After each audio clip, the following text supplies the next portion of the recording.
সীমান্ত ও সার্বভৌমত্ব রক্ষা, সীমান্তবর্তী জনসাধারণের নিরাপত্তা প্রদান, চোরাচালান প্রতিরোধ ও মাদক নির্মূল সহ গরিব, দুস্থ ও অসহায় জনসাধারণের মাঝে বিভিন্ন মানবিক সহায়তা প্রদান করে আসছে। এরই ধারাবাহিকতায় সোমবার লালমনিরহাট ব্যাটালিয়ন 15 বিজিবি কর্তৃক border guard public school and college মাঠে শীতবস্ত্র বিতরণ কর্মসূচি পালন করা হয়। রোববার বিকেলে অনুষ্ঠানে উপস্থিত ছিলেন sector commander colonel Sabbir Ahmed ও লালমনিরহাট ব্যাটালিয়নের 15 বিজিবির অধিনায়ক লেফটেন্যান্ট কর্নেল শাহ মোহাম্মদ শাকিল আলম।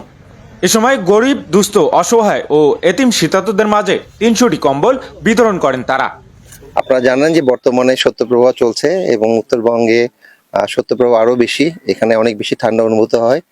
তো উত্তরবঙ্গের এই সাধারণ জনগণের পাশে আমরা বিজিবিরা দাঁড়িয়েছি। আমরা আজকে বিভিন্ন ব্যাটালিয়নের পক্ষে শীতবস্ত্র বিতরণ করেছি। একইভাবে এখানে লালমনিরহাট ব্যাটালিয়নের পক্ষ থেকেও শীতবস্ত্র বিতরণ করা হয়েছে এর আগেও।